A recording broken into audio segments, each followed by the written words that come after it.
let us choose truth, let us choose honor, and let us choose joy. The stars come out at the Democratic National Convention as Kamala Harris accepts the Democrats' nomination for President of the United States. With abortion a primary issue on the platform, we talk to the head of Democrats for Life. Meanwhile, the Republican ticket takes its message to key battleground states. We take a look at the choice ahead for American voters. It's really trying to give each of our students a safe place just to come and just be themselves for a few hours a day. School is open and school principals are making some tough decisions about student cell phones in the classroom. A Catholic psychologist weighs in. And there's no place like home, celebrating the 85th anniversary of the movie classic The Wizard of Oz with the birth story of Judy Garland and details of the effort to reclaim her ruby red slippers. EWTN News in Depth starts now.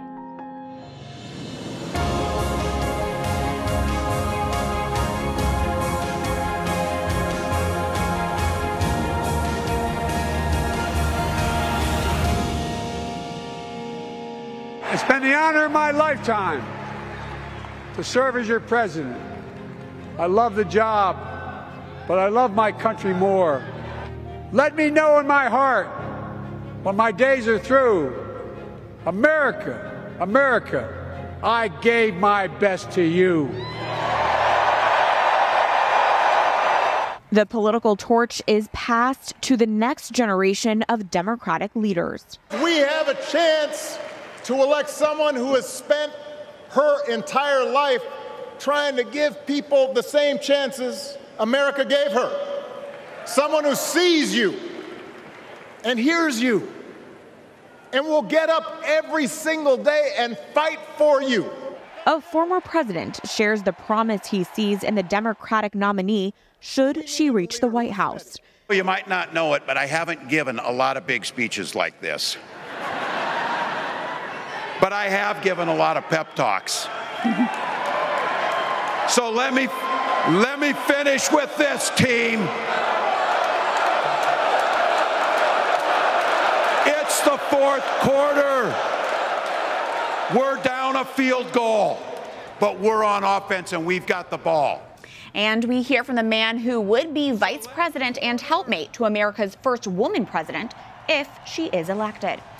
American voters now have their choice with the conclusion of the Democratic National Convention. Welcome to EWTN News in Depth. I'm Catherine Hadro. The Democrats have nominated Vice President Kamala Harris to face Republican opponent, former President Donald Trump.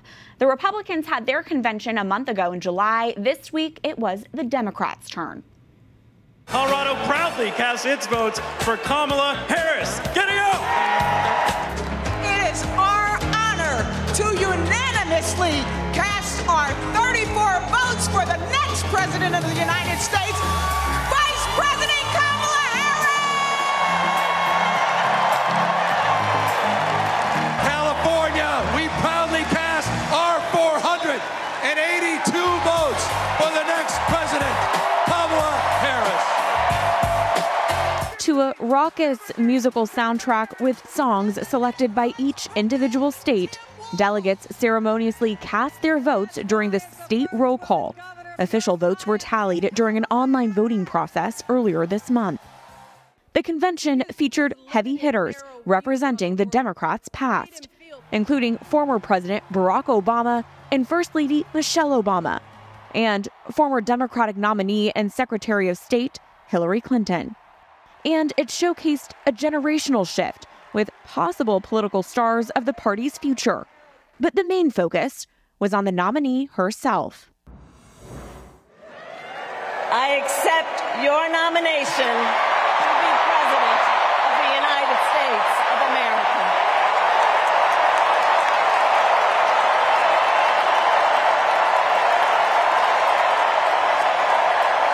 Harris told delegates and the millions watching on TV what she hopes to accomplish for the country. We are charting a new way forward to a future with a strong and growing middle class, because we know a strong middle class has always been critical to America's success. And building that middle class will be a defining goal of my presidency.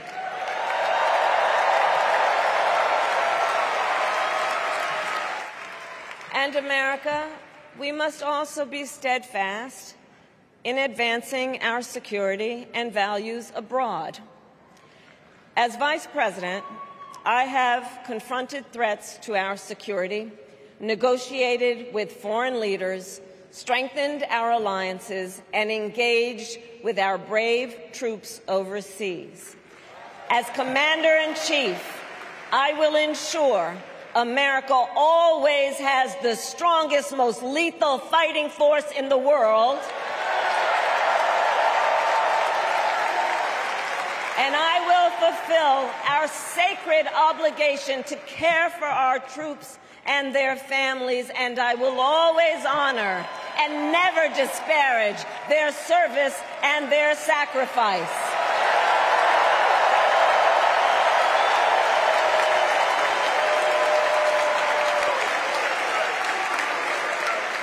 A major part of her message, abortion and women's reproductive health care. One must ask, why exactly is it that they don't trust women? Well, we trust women. We trust women. And when Congress passes a bill to restore reproductive freedom, as President of the United States, I will proudly sign it into law.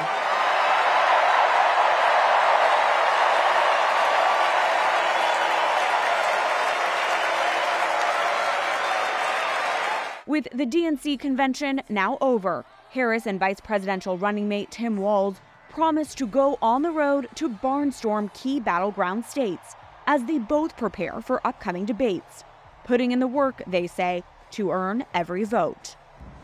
In the weeks leading up to the convention, there had been much discussion that it might be interrupted by protesters angry about the Biden administration's handling of the war in Israel and the plight of the Palestinian people in Gaza.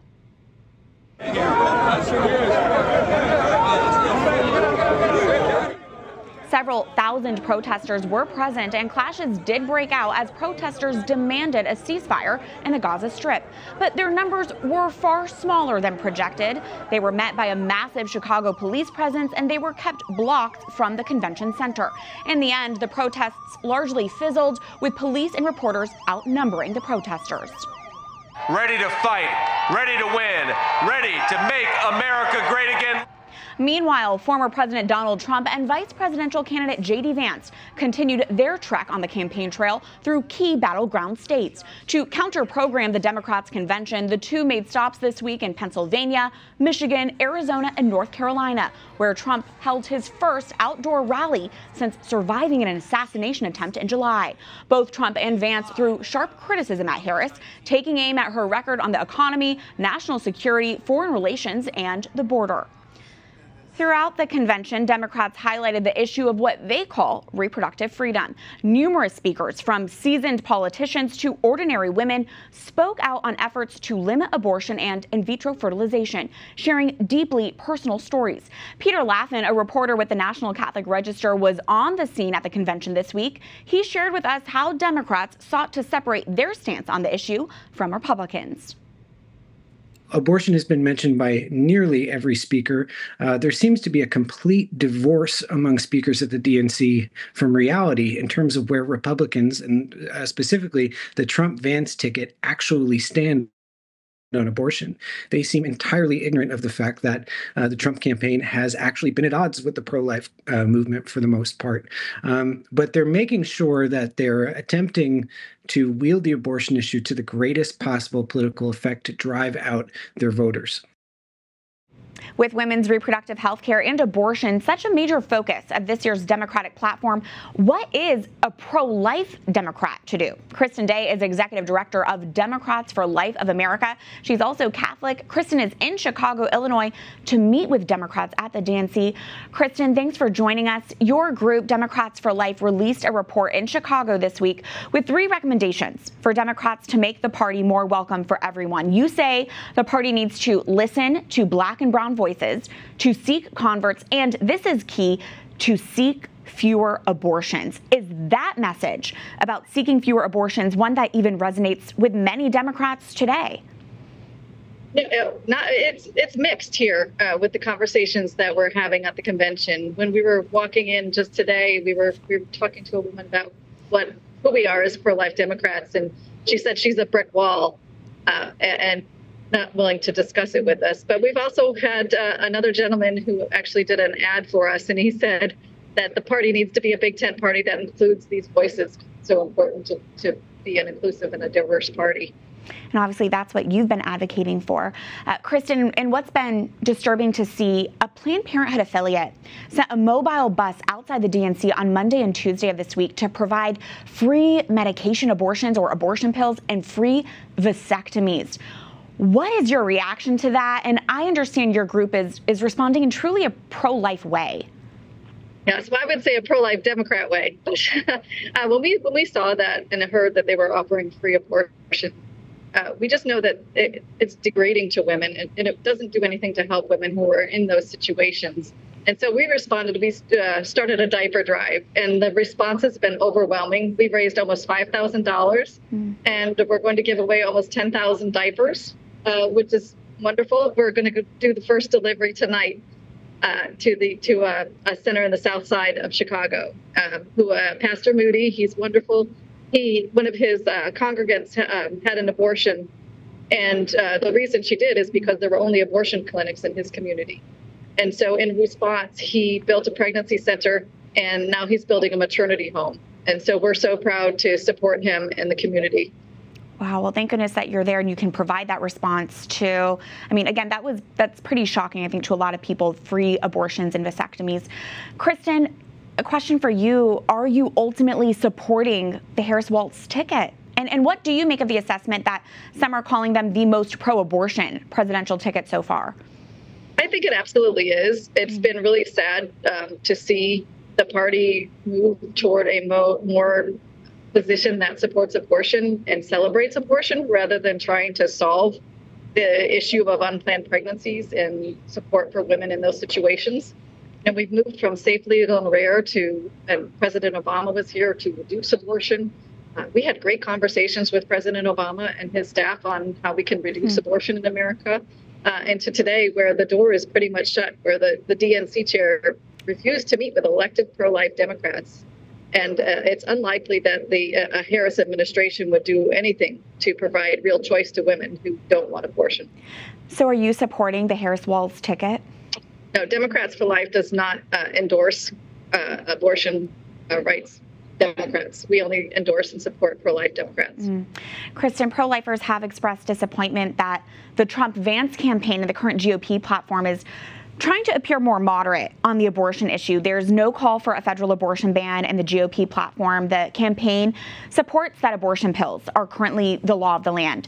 Now, the GOP platform is by far more pro-life than the DNC's on the abortion issue. But Kristen, what does this change reveal about the state of politics today? And where do pro-lifers belong politically? I think pro-lifers don't really belong in either party right now. Where do we go? But, I think the pro-life community has done an amazing job of in this post-war world of responding. And I've been really proud to work with pro-life groups to try to pass the child tax credit and working on paid family leave and really focusing on what women need to reduce abortion in America. And so I think our focus should be to work with either party in pushing these initiatives that will support women. Kristen, I imagine you get this question a lot, but as a Catholic, as a pro-life leader, would you ever leave the Democratic Party, especially in light of how the DNC is emphasizing abortion this week? So, there's an old saying, I didn't leave the party left me. And the party has really shifted in a way where pro-life Democrats are going to have to give a lot of consideration of where we do belong. We maintain that we are the real Democrats. We support the vulnerable. We are providing resources this week to the vulnerable instead of abortion. And so I think we're just going to have to give it a lot of thought on where we go from here. I hear from a lot of pro-life Democrats who they're not voting for this administration because of the strong pro-abortion stance. It's the same kind of rallying call that went against Hillary Clinton in 2016, where I heard the same kind of rumblings that they just could not vote for a candidate who supported late-term abortions. Well, Kristen, thank you so much for taking the time to be with us, and thank you for being there and hopefully pricking the conscience of the Democratic Party when it comes to the abortion issue. Kristen Day, thank you. Thank you so much. There's much more ahead on this edition of EWTN News in Depth. Next, a proposal to reform the Supreme Court is now on the table. Is it a good idea? Analysis and insights straight from a member of the Presidential Commission on the Supreme Court.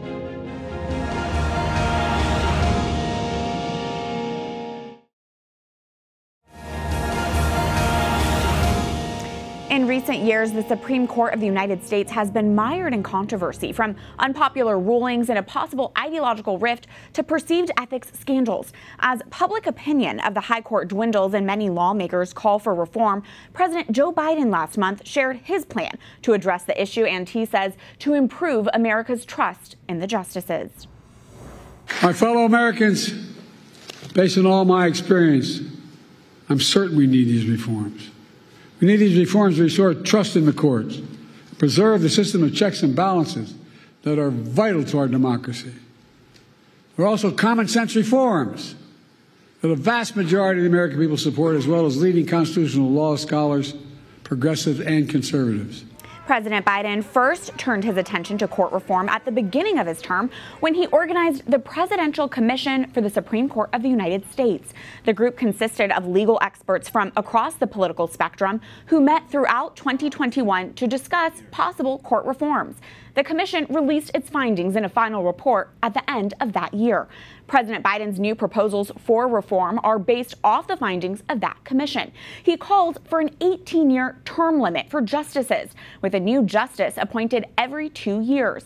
A code of conduct and ethics similar to one for federal judges, which also would call for justices to recuse themselves from cases in which they or their spouse have a conflict of interest. Biden is also calling for a constitutional amendment that grants former presidents no immunity for crimes committed in office. This reform is in response to the justices' ruling last term that presidents have immunity from prosecution for, quote, official acts.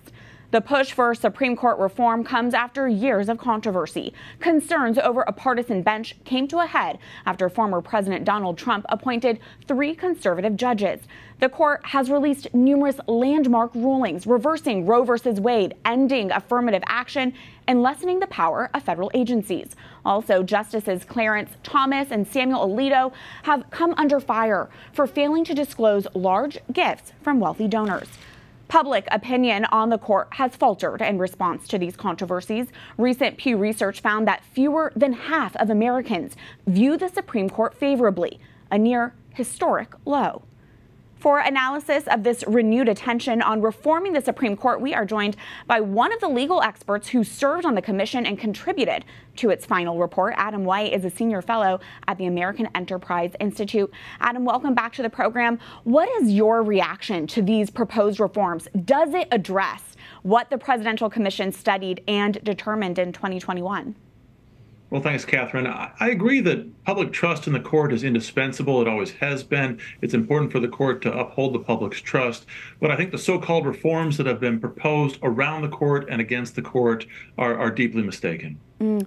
President Biden proposed, as I mentioned, an 18-year term limit for justices. Take a listen to what he had to say. Term limits would help ensure that the court membership changes with some regularity. That would make timing for the court's nomination more predictable and less arbitrary. Reduce the chance that any single presidency imposes undue influence in generations to come. Adam, what's your reaction? You recently wrote that this is just a repackaging of what is known as court packing. Right. It's an issue I studied closely in my time on the Presidential Commission. I was honored to be appointed by President Biden, but I think this proposal is a big mistake. Supreme Court justices, like all federal judges, have always had life tenure under our Constitution. It protects their independence, and it also protects us from justices sort of looking over the horizon at what their next job would be and where they'll have the rest of their career. We don't want that. We want judges who will commit themselves to life tenure and do the best possible job they can with full independence. Appointing justices to an 18-year term would complicate all of that.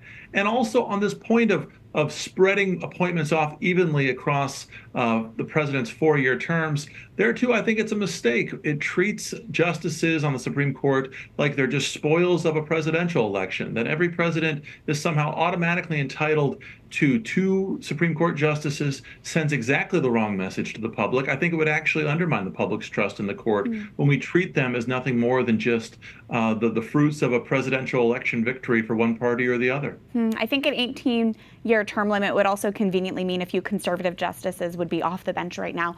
President Biden also suggested a new code of ethics for justices. Explain the ethical guidelines that Chief Justice John Roberts recently announced for justices. How does it differ from the code of conduct a federal judge must follow? Well, the Supreme Court, since it's created by the Constitution, has always had independence in setting its own ethical standards. Again, judicial ethics are incredibly important, and the justices need to take it seriously. The other federal courts are not created by the Constitution. They're created by Congress, and so Congress has always asserted a greater role in prescribing and enforcing the ethical standards for those judges. Giving Congress the power over the Supreme Court to set ethics rules, to hold oversight hearings, things like that, would, I think, raise real problems under the separation of powers. It would create incentives for politicians to constantly harass justices about supposed ethics problems, calling for oversight hearings, and so on. Again, judicial ethics are incredibly important. The judges have to at all times be careful about these ethical rules and always stay on the right side of them. But making politicians the umpires of these issues is, once again, the best way to actually make problems worse. These reforms do need congressional approval. Do you think they will ever advance, or are they, quote, dead on arrival, as House Speaker Mike Johnson called them? Well, they're not going anywhere right now, but of course we're on the eve of a presidential and congressional election cycle. So much remains to be seen as to where things settle after the election. And if Democrats control the White House and both houses of Congress, of course the filibuster still stands in the way, but there will be a new debate. Well, to that point, expanding on that even further, can you speak to how could the election and our future president shape the court? Well, we don't know where Kamala Harris stands on this issue. President Biden was a lifelong critic of many of these proposals until recent months. So we'd have to see where Kamala Harris is on this. And also, even for Democratic senators, it's not clear that all Democratic senators would agree on this. We had Democratic senators who seemed opposed to them in the current Congress.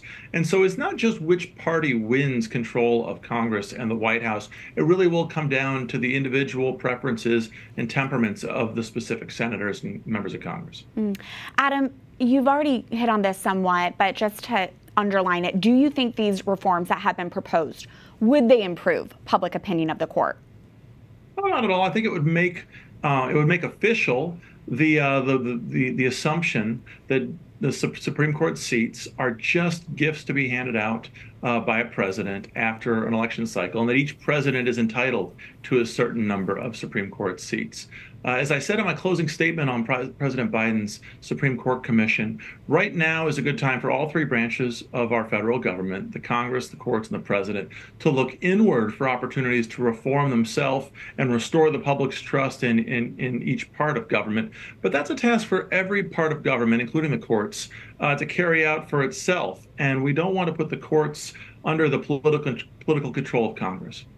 Adam White, we so appreciate your expertise on this. Thank you for joining us. Thank you. What we're trying to do is show our students the appropriate relationship, if you will, to their technology. I think it would be both beneficial to the students learning and for the teachers. I don't know, just less distraction overall is almost always a better thing. To ban or not to ban. When we come back, we turn our attention to back to school time and one of the biggest topics facing schools, kids, and parents. Should cell phones be taken away from students during class time? Tap your heels together 3 times. And later, 85 years after the release of the Hollywood classic The Wizard of Oz, a behind-the-scenes story of Judy Garland's birth.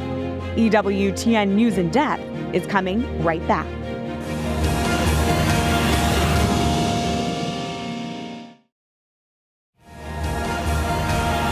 My wife is a teacher, my daughter-in-law is a teacher, and cell phones in class are a problem because kids will just go on the cell phone, and if there's no consequence for it, they'll skip the lesson. I work in a school and I can see how distracting it is, so I think it's actually a good thing to have them banned at least during school hours. The increasing trend to ban students from cell phone use in the classroom, it's a hot topic as students head back for the beginning of this school year. Research points to increasing harm to children and teens who are too attached to their cell phones. Distraction, social pressures, bullying, even mental illness. More and more schools, public, private, and Catholic, have decided to step in and take action to keep phones out of reach during classroom hours. Roselle Reyes explains in this Catholic Life report. Students are back in school, and what you won't be hearing in some of the hallways across the nation are cell phones going off. We asked people what their thoughts were on banning cell phones in school. As a grandmother, I think it's a great idea to ban cell phones. If parents are concerned about safety, give your child a flip phone. I think that's perfectly adequate. Let the teachers do their job and the kids do their job. I think it'll be helpful to provide an environment that's more natural for learning. Less distractions, you know? I disagree. I think people have the right to distract themselves and not. If you're going to learn, then you have to put away your phone. So they shouldn't ban that. So far, at least 8 states, including Florida, Indiana, and Louisiana, have either passed laws or issued orders to curb cell phone use during school hours. According to a Pew Research survey this year, more than 70% of public high school teachers say student phone distraction is a major problem. But we learned that it's not just public schools that are facing this issue. This former Catholic school teacher in Alexandria, Virginia, explains. I do not think that cell phones have any place whatsoever in schools. When I was teaching 12th grade, there was a no cell phone policy, but it was still in their pockets. And it was still buzzing. Erin Thielman says she spent more time redirecting students in the classroom than she did teaching. One of the biggest problems we have with cell phones in schools is that there's a breakdown between having the policy but then enforcing the policy, and then having the parent support. Thielman is a mother to a rising high schooler and rising middle schooler whose schools do not allow phones in the classrooms. She warns of the toll social media has on preteens and teens. They get maybe 240 notifications per day. But it's not those that worry me, it's the 5 to 7 that they're waiting for. And that puts their brains into fight or flight. And these kids need to be able to just focus on learning and play and being able to interact with one another and look each other in the eye and remove the screen. In Fort Worth, Texas, Nolan Catholic High School has been cell phone free for 2 years now. When I started here, one of the first things we looked at was what is getting in the way of our students' ability to focus in the classroom? What is getting in the way to creating an environment that was primarily focused on pursuing the truth, having that relationship with the truth in a genuine and deep way? And the number one thing that popped up in everyone's mind was cell phones. Principal Oscar Ortiz says after meeting with the leadership team and the school community, they decided to make the bold move of not allowing cell phones during the school day. Every morning, cell phones must be stored in lockers, and students can't use their devices during breaks. If a phone is confiscated, a small fine must be paid. Ortiz is proud to say that the no cell phone policy has been working well for the school. So in every area, both academic and emotional, we saw significant gains. A teacher described it as, I'm able to have an incredible conversation with my students now in the classroom. So the mental health of our students, I think, has significantly improved as well, because they now find themselves in an environment where, hey, I don't have those external pressures that are telling me to post this or do this or asking me to do dangerous things, etc. Now at Nolan Catholic, our students are fantastic. Galen Catholic School in Iowa is hoping to do the same and will be starting the school year a bit differently. Principal Brian Polson tells us after some cyberbullying incidents, students are no longer allowed to have their devices on them during the school day. We had some minor cyberbullying. It didn't happen in school. It happened outside of school. And we really stressed to the kids, even though it happened outside of school on your private time, it still affects everything that goes on within our school. We had some students that just did not feel welcomed or safe because of what was going on out there. So we were very honest with them. We're taking that piece away from you. Our main job as administrators in the school is to protect our kids and give them a safe place to learn. Galen Catholic School tested the proposal last spring, implementing a temporary cell phone ban during the fourth quarter of the 2023 to 2024 school year. The new policy yielded positive results, and the school hopes to continue to reap the benefits of banning cell phones. We've seen healthier conversations because they're not so misled by social media or pushed in one way or the other. They're actually respecting each other's opinions when they have that face-to-face conversation. Towards last year, we saw more engagement in the classroom, which was a really big piece for us. Well, I think the schools now are finally like, we will deal with, parents being angry or their students being angry, but in the long run, we know it's for their best interest in education and safety in the long run. Roselle Reyes, EWTN News in Depth. There are a lot of opinions and differing strategies on how to deal with the distraction of cell phones in the classroom and at home. To discuss, we are joined by Dr. Michael Horne, the Director of Clinical Services at Catholic Charities for the Diocese of Arlington, Virginia. He is a Catholic psychologist who has previously served as a school counselor, and he's the author of The Tech Talk, Strategies for Families in a Digital World. Dr. Horne, thank you so much for joining us. We heard about the distractions of cell phones, but as a psychologist, as a former school counselor, as a father, can you speak to whether cell phone usage does impact a child's brain? And if so, how? Absolutely. I think it's right to say cell phones are a distraction, but that's really understating it. It's a distraction in the same way that a fire in a kitchen is a distraction. It can do a lot more than distract your attention. It can actually cause a lot of damage. There is research now that NIH has put out talking about the impact of cell phones on neurological development. And children who are on screens, including smartphones, for anything up to 4 hours a day show delays in developing communication skills, in problem solving. They actually show less creativity. They show delays in social skill development, and actually even show delays in fine motor skills because they don't have to do the things in the real world that we would expect people to do when you're not just holding a phone. And I imagine a lot of these children are on screens for more than 4 hours a day. Is it especially problematic for middle schoolers and that age group? Because as they're just beginning to go through puberty, I understand a child's brain undergoes, a period of elasticity. Can you speak to that? Certainly can. The period in middle school is crucial. That's a period in psychological development where kids are really understanding their identity. And identity is rooted in relationship. It's not just who am I, it's who am I in relationships with others. So using a smartphone, using a device, it's not just the technology, it's what are they doing with it. It's the connection to social media. It's the connection to other people that warps the understanding of what healthy relationships look like. How can we develop strong relationships if we don't really know who we're talking to? It can be very confusing for someone trying to understand who they are. In such foundational years. In his latest book, and it's a popular one, The Anxious Generation, moral psychologist Jonathan Haidt suggests that phones are rewiring children's brains and are causing what he says is an epidemic of mental illness.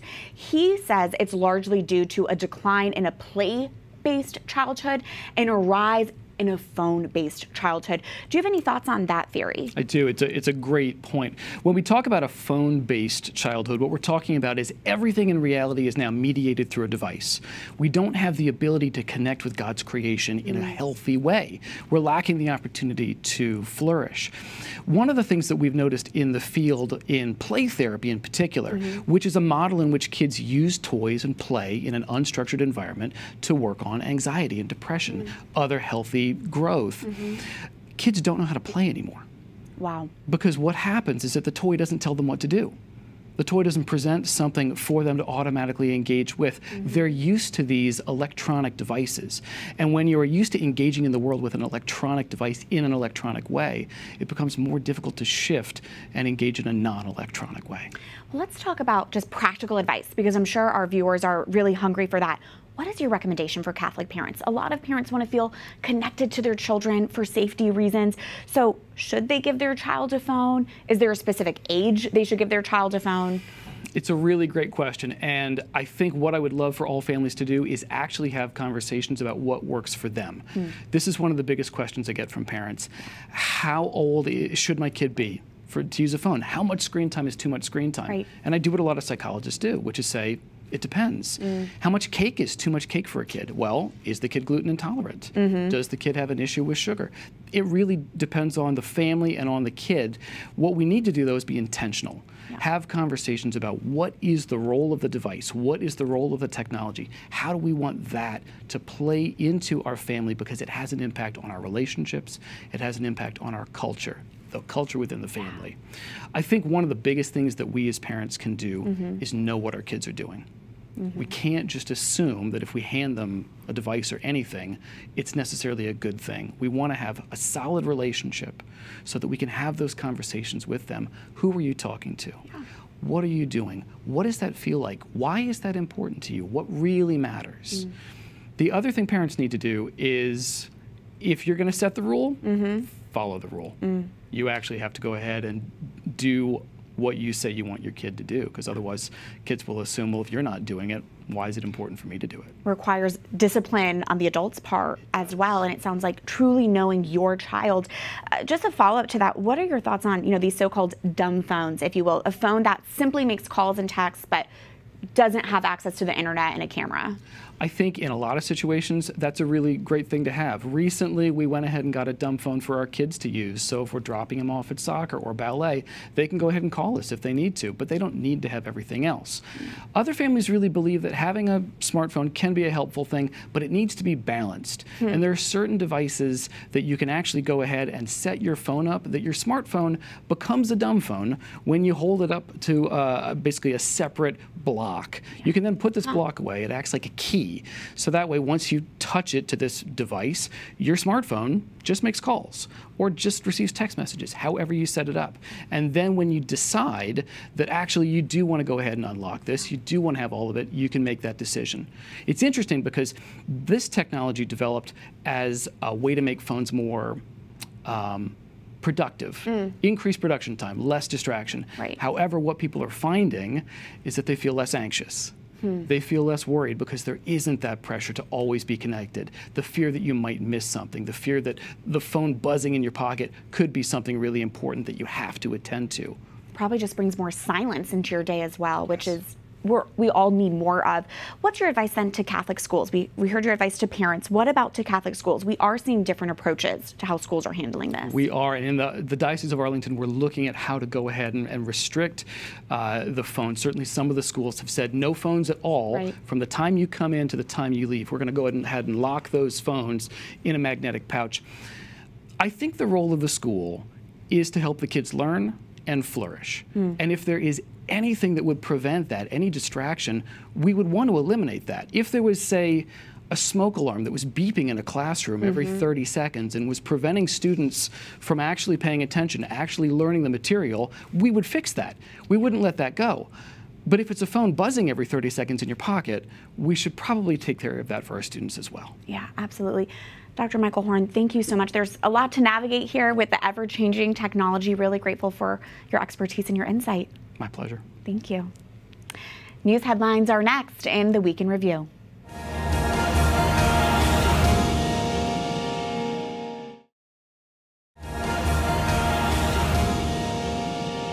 The latest on Israel-Gaza ceasefire negotiations tops the week in review.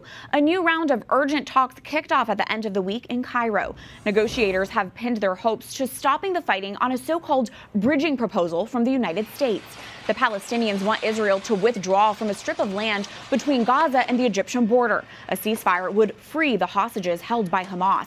Results of these talks will show whether optimism projected by the White House over the past week is reality or wishful thinking, and whether a wider regional war can be averted. In the meantime, the outgoing head of Israeli military intelligence says the failure of October 7th will haunt him the rest of his life. On that Sabbath, we failed the most important mission we are entrusted with, giving a war warning. The ultimate responsibility for the failure of the intelligence division rests with me. The general announced his resignation in April, but kept the post until the appointment of his successor. On Wednesday, Israel buried 6 hostages whose bodies were retrieved this week by the Israeli army from underground tunnels in southern Gaza. The family members of 6 American hostages still trapped in Gaza attended the Democratic National Convention this week. Parents of one of those hostages had the chance to speak on the main stage. Amid a standing ovation and heartfelt tears, John Poland and Rachel Goldberg Poland addressed the crowd on Wednesday night. Their 23-year-old son, Hirsch, has been held hostage in Gaza since October 7th of last year. The parents expressed gratitude at the support they've received from both sides of the political aisle. They used their moment in the spotlight to plead for the release of Hirsch and the dozens of other hostages awaiting freedom. This is a political convention. But needing our only son and all of the cherished hostages home is not a political issue. It is a humanitarian issue. Hirsch, if you can hear us, we love you. Stay strong. Survive. Bring them home. The appearance comes a month after the parents of another hostage spoke at the Republican National Convention in Milwaukee. More than 100 hostages remain in Gaza. 2 weeks into its surprise incursion into Russia, Ukrainian forces continue their press on enemy soil. But the lightning counteroffensive has not relieved pressure on the Eastern Front as Russian troops bear down on the Donetsk region. Families with children fled the Ukrainian city of Pokrovsk on Monday as heavy fighting took place just miles away. The city is a key logistical hub for Ukraine, and losing it could lead to further advances by Russia. But despite steady attack from Russia in the east, Ukraine continues its offensive in Russia, taking out key bridges in the west. President Volodymyr Zelensky says Ukraine's counteroffensive will continue. Our operation in the Kursk region, our combat work continues. Steps are being taken. We control the designated areas. And I thank all our guys, all our units for continuing to replenish the exchange fund. Ukraine's counteroffensive into Russia on August 6th shocked the world, including Russia. The country says it has claimed more than 1,000 miles of land, almost 100 settlements, and captured more than 100 Russian soldiers. The American Society of Plastic Surgeons has announced it will not officially back gender transition surgeries for minors. The organization represents more than 90% of plastic surgeons in the country. Its uncertainty over the efficacy of these surgeries is a significant break from most major U.S. medical organizations who support hormone treatment and surgery to treat gender dysphoria in children. Dr. Scott Bradley Glasberg, president of the Society's research arm, explains the organization's decision. We say there's uncertainty as to long-term efficacy for the use of certain surgical interventions for the treatment of adolescents with gender dysphoria. We mean that there's uncertainty at many different levels. We're unclear really what the outcomes data shows, what the long-term effects of these treatments might be or could be. And we feel a responsibility to remain committed to that evidence-based approach and seeing out the research necessary for the society to make any kind of firm recommendations or come up with any kind of guidance or guidelines documents. He says the American Society of Plastic Surgeons could change its stance on gender transition procedures for minors in the future if new long-term evidence for the treatments is presented. And now an update to a story we brought you last year. The Diocese of Kansas City St. Joseph has announced pathological tests show a Benedictine nun did not experience normal decomposition of the body. Sister Wilhelmina Lancaster, the foundress of the Benedictine Sisters of Mary, Queen of the Apostles in Gower, Missouri, died in 2019, but she received a large amount of media attention last year when her fellow sisters discovered her exhumed body appeared to be incorrupt. Thousands flocked to Gower to catch a glimpse of Sister's remains. The diocese says the tests were limited, but the investigative team noted Sister Wilhelmina's body was notable for, quote, a lack of any detected features of decomposition. Incorruptibility is not considered an indication of sainthood, and the church does not have official protocol on the matter. The diocese says there is no current plan to initiate a cause for sainthood for Sister Wilhelmina. If you looked at the sky on Monday night, you might have seen a rare blue supermoon. Stargazers around the world were treated to one of the largest and brightest full moons of the year. Supermoons appear larger because they are thousands of miles closer to Earth than usual. And though it looked more orange than blue, astronomers refer to the third full moon of the season as a blue moon. The Earth will see 3 more supermoons through November, but the next blue supermoon likely won't occur until 2037. We'll find a way to buy them from Minnesota. You think you'll do it? Yep. We're going to give it our best. Next, the saga of the missing ruby red slippers. The plan to get them back to Judy Garland's Minnesota birthplace.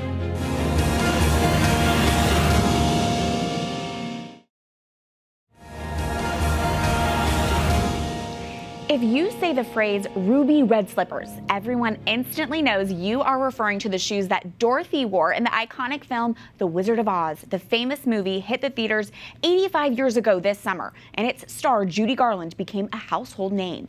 What you might not be familiar with is the pro-life dimension of Garland's birth. We are blessed that she was even born. And you may not know about the missing ruby red slippers. Reporter Mark Irons has our story. I have a feeling we're not in Kansas anymore. 85 years after audiences first encountered Dorothy, they're still captivated by the girl from Kansas who finds herself in the land of Oz and just wants to get back home. And I think that's the thing that everyone can identify with. That sense of place and home and hope. Tap your heels together 3 times.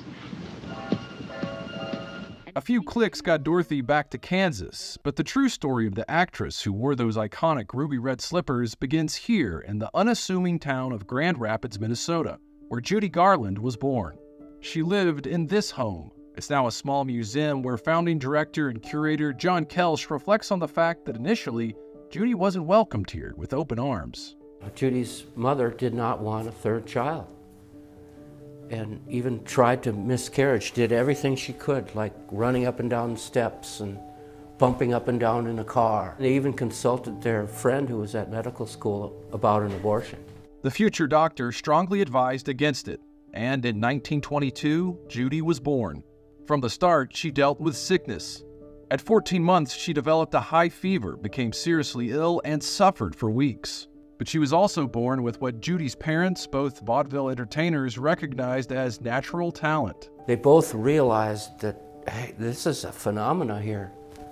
We've got a 2.5-year-old that can easily memorize a lyric and a tune. In this middle-class home, on the staircase landing, Judy and her sisters would practice their theatrical routines. The 4 years she spent here in northern Minnesota prepared her for child stardom, a life on stage, and eventually the screen, where she would go on to appear in more than 30 films. Perhaps remembered most for her time on that yellow brick road and those famous ruby slippers. We're off to see the wizard. And now it's John Kelsch who finds himself in what feels like a chapter from the land of Oz. A real-life adventure with mystery and drama that sounds more like a script made for Hollywood. We examined the crime scene and called the police. It all started back in 2005 when one of the original pairs of ruby red slippers worn by Garland in The Wizard of Oz disappeared. They were stolen from the Grand Rapids Museum. The shoes on display now are only replicas of the originals. The heist was followed by more than a decade worth of suspense as the slippers remained missing. Then, an FBI sting operation to recover them came in 2018. Later, the thief was finally caught and convicted. And now, chance to write a perfect ending. The goal now is to get the ruby red slippers back here to Minnesota, to this house here in Grand Rapids where Judy Garland spent the early years of her childhood. The museum says this would be the best spot for the slippers to remain. I mean, after all, there's no place like home. There's no place like home. They belong here. This is where Judy Garland was born. This is where her life and legacy is celebrated.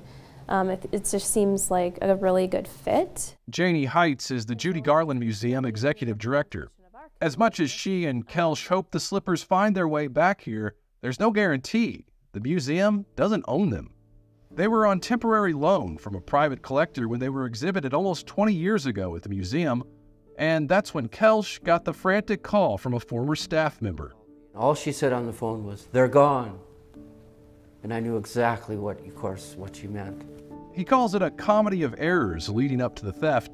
Earlier in the day, after school children unintentionally kept setting off the security alarm by passing through an emergency exit door, the system was disengaged, and when the heist was made after the museum closed that night, the alarm system failed to notify police. A lot of people didn't trust us anymore because it was a security breach. Heights says the museum lost some credibility after the incident, but all could be made right. Earlier this year in Grand Rapids, police returned the ruby slippers to private owner Michael Shaw, who's made the decision to publicly auction them off this December to the highest bidder. Guess who will be there? All we can do is try. We'd be silly not to try. Well, we'll have to have at least $3 million. Oh, 100%. We're the underdog, yeah. But sometimes underdogs make it, right? We could be bidding against Disney World. Who knows? The state is even pitching in. Lawmakers passed the Minnesota Legacy Finance Bill, sending $100,000 to the museum's fundraising campaign to get the slippers back to Grand Rapids permanently. Two of the other authentic pairs used in The Wizard of Oz are in high-profile places already. One on display at the Smithsonian Museum of American History in Washington, D.C., the other in Los Angeles at the Academy Museum of Motion Pictures. If the cinematic shoe wear does land in the Midwest, the museum says the increase in tourism and business would benefit the region. And we asked if they'd tighten security. Oh, yeah, without a doubt. Walking around this museum, you'll find other props from The Wizard of Oz on display. Mary Ann Klingler, visiting from Idaho, remembers watching the movie as a child. It was just one of those things that everybody enjoyed. The story of Dorothy is timeless, and the life of Judy Garland is remembered in full here, including the hard parts.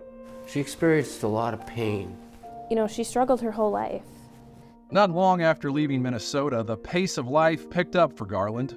Over the years, she had superstar success as well as many challenges. She married 5 times and developed addictions to alcohol and prescription drugs. She died at 47 from an accidental overdose. So much happened in her life for the short period of time that she lived. And I don't know that, was she ever really happy?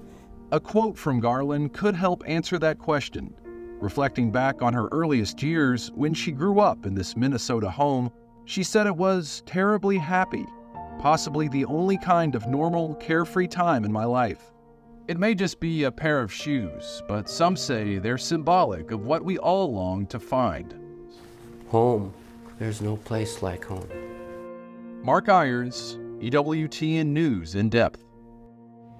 There is no place like home. That does it for this edition of EWTN News in Depth. I'm Catherine Hadro. We hope to see you again same time next week for more news and reports important to your Catholic life. See you then.